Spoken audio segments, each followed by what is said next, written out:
travers notre maladie, combien en fait chaque symptôme était là aussi, contribue à notre bonne santé.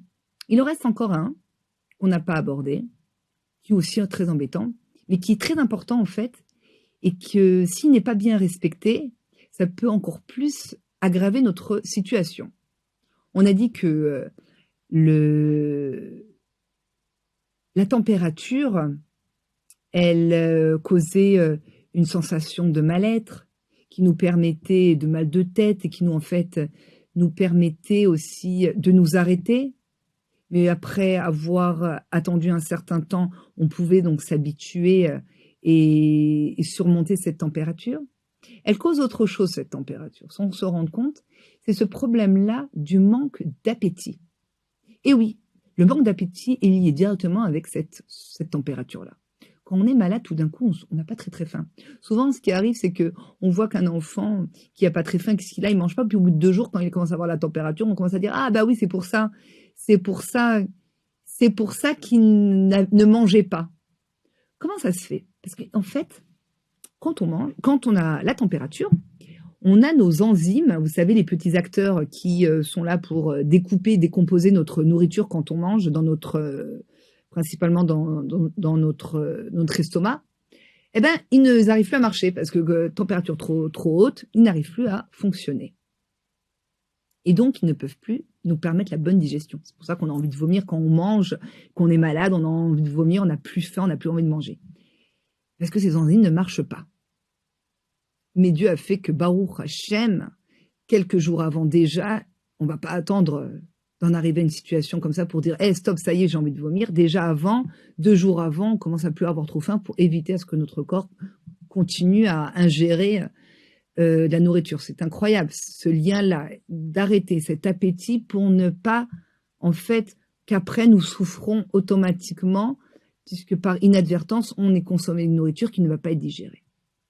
Et en fait, pourquoi cela sert? Pourquoi ça sert en fait? Pourquoi Dieu il a créé ce système-là qu'on ne mange pas? En dehors que on avait déjà vu plusieurs fois que on a plusieurs systèmes dans notre corps, système digestif, système reproductif, système cardiovasculaire, système locomotion, de stress, système immunitaire, bref, tous ces systèmes-là ne fonctionnent pas toujours tous en même temps. Et en tout cas, le système digestif avec le système immunitaire, il y a une certaine séparation. Maintenant, le système immunitaire doit marcher à fond la caisse, on se calme au niveau digestion. Il s'avère que dans des recherches, il y a une 20-30 d'années, qu'ils ont vu que certains acteurs du système immunitaire qui participaient à la lutte contre le cancer, les interférones, en fait, seraient créés lors de périodes de jeûne. Donc, en fait, quand les cellules ne sont pas nourries, il y aurait donc un système de survie que ces interférones seraient créés et donc pourraient permettre donc d'améliorer notre système immunitaire contre certaines comment dire, des impuretés, des ioums, des agents néfastes qui viennent attaquer notre corps. Et ça, pour ça, il fallait absolument que nos cellules soient en situation de faim. Et c'est vrai que si on voit les animaux, comment ils font pour guérir dans la nature? Ils vont pas aller voir des médecins. Hein. Il y a un animal qui est malade, un chien errant, il est malade. Qu'est-ce qu'il fait? Tout d'un coup, comme ça, il marche, paf, il s'arrête, il s'allonge. Tu le vois, il est à côté de sa gamelle qu'il ne touche pas, il y a de l'eau, il boit, et il dort.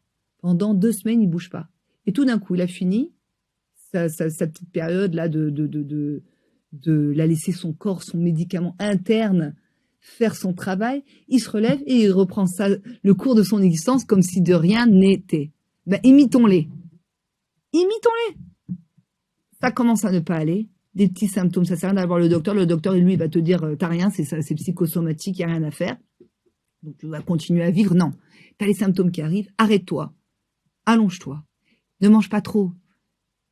Et puis, c'est pas par hasard aussi que, avant, comme on disait, la méthode de combat contre une maladie, c'était on jeûne. C'est comme ça qu'ils faisaient, ils jeûnaient. On enlève l'excès, on arrête de donner un excès dans notre corps et encore, il fonctionne, stop. Et maintenant, le système immunitaire va combattre. Mange moins, reste allongé, tu bois, Bezrat Hashem, jusqu'à que la température, elle passe. La douleur, tu t'accommodes. Les petits symptômes vont arriver, mais de cette manière-là, ça passera en douceur. Bezrat Hashem, chez les Koulam, Rak Briout.